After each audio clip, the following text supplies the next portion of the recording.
ইউক্রেনের president Volodymyr Zelensky যুক্তরাষ্ট্রে যখন গেছেন সেখানে ট্রাম্পের সাথে তার বৈঠকের যে চিত্র সারা দুনিয়ার মানুষ দেখেছে। আমার মনে হয় পৃথিবীর ইতিহাসে এই প্রথম কোনো দেশের প্রেসিডেন্টকে এইভাবে তর্কে জড়িয়ে তাকে ধমকাধমকি করতে দেখা গেছে এবং শাসন করতে দেখা গেছে এক প্রকারের বলা যায়। যুক্তরাষ্ট্রের প্রেসিডেন্ট ডোনাল্ড ট্রাম্প এবং ভাইস প্রেসিডেন্ট জেডি ভ্যান্স তারা দুজনে মিলেই তাকে শাসন করেছেন বলা চলে। তারপরে অবস্থা এমন দাঁড়িয়েছে, পরবর্তীতে তিনি সেখান থেকে ফিরে আসেন। সেখানে ডিনারের কথা থাকলেও ডিনার করা হয়নি। পাশাপাশি দুই দেশের যে যৌথ সংবাদ সম্মেলনের কথা ছিল সেটাও হয়নি। এক প্রকার তাকে খেদিয়ে দেওয়া হয়েছে যুক্তরাষ্ট্র থেকে, এমনটাই বলছে বিভিন্ন গণমাধ্যমে। তিনি সেখান থেকে সরাসরি চলে আসেন যুক্তরাজ্যে আসার পর যুক্তরাজ্যের প্রধানমন্ত্রী স্টার কিয়ারমার তাকে স্বাগত জানিয়েছেন এবং তার সাথে সামরিক সহায়তা 2.6 বিলিয়ন ইউরোর একটি চুক্তি আসলে স্বাক্ষর হয়েছে। তার পরবর্তীতে সারা ইউরোপের বড় বড় নেতারা যুক্তরাষ্ট্রে গিয়ে হাজির হয়েছেন। ইউক্রেন ইস্যুতে তারা একটি সামিট করেছেন এবং বলা হচ্ছে ইউরোপের যে লেজ বড় হয়ে গেছে সেই লেজটা আসলে কি এখন একত্রে মিলবে কিনা এই যে ইউক্রেন ইস্যুতে, এটাই বলা হচ্ছিল। এবং সেখানে দেখা গেছে ইউরোপের বড় বড় নেতারা একই কথা দাবি করছিলেন। ইউক্রেনের ইস্যুতে তারা আসলে ঐক্যমত হয়েছে বিভিন্ন ধরনের বিষয়গুলো। পরবর্তীতে ইউক্রেন ফিরে গেছেন ভলোদিমির জেলেনস্কি। সেখানে তিনি গতকাল একদিনে তিনি 14টি সামাজিক যোগাযোগ মাধ্যমে পোস্ট দিয়েছেন যে তিনি আসলে কোনোভাবেই ট্রাম্পের সাথে তার যে অনাকাঙ্ক্ষিত ঘটনা হয়েছে সেটা তিনি ভুলতে পারছেন না এবং সেই বিষয়টি তিনি অনুতাপের বিষয় হিসেবে উল্লেখ করছেন। এই প্রতিবেদনটি যখন আমার চোখে পড়ছিল, আর তার আগে তো আমি বেশ কয়েকটি আন্তর্জাতিক গণমাধ্যম শো দেখছিলাম যে জেলেনস্কি শেষমেশ যুক্তরাষ্ট্রকে চায় এবং তিনি ভালোভাবেই চায় যে যুক্তরাষ্ট্র না থাকলে তার দেশে আসলে সমস্যা হবে। ইউরোপ যেভাবেই তাদেরকে সাহস দেয় না কেন, শক্তি দেয় না কেন, ফাইনালি যুক্তরাষ্ট্র যদি ইউক্রেন পিছনে না থাকে তাহলে রাশিয়া আরো বেশি শক্তিশালী হয়ে যাবে এবং থার্ড ওয়ারের দিকে লুক আপটার হবে, এমনটাই বলা হচ্ছিল। যাই হোক, প্রতিবেদনে কি লেখছে সেটা বলি। হোয়াইট হাউসে যুক্তরাষ্ট্রের প্রেসিডেন্ট ডোনাল্ড ট্রাম্পের সাথে বৈঠকে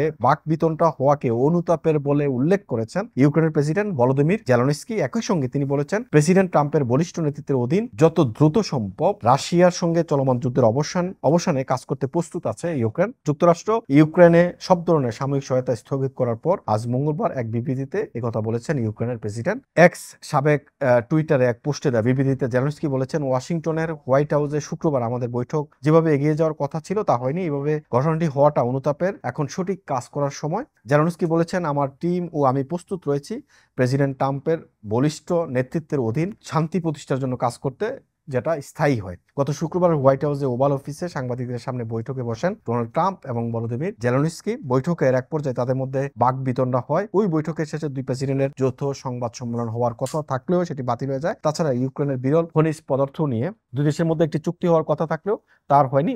এই বৈঠকের পর ওই ঘটনার জন্য ইউক্রেনের প্রেসিডেন্টকে ক্ষমা চাইতে বললেন যুক্তরাষ্ট্রের পররাষ্ট্রমন্ত্রী। এরপর ইউক্রেনকে সব ধরনের সামরিক সহায়তা স্থগিতের ঘোষণা দেয় যুক্তরাষ্ট্র। অর্থাৎ এই যে এই ঘটনা হয়েছে, ঘটনা হওয়ার পরপরই যুক্তরাষ্ট্র ইউক্রেনের যত ধরনের সামরিক সহযোগিতা দেওয়ার কথা ছিল সেগুলো সবগুলো স্থগিত করছে।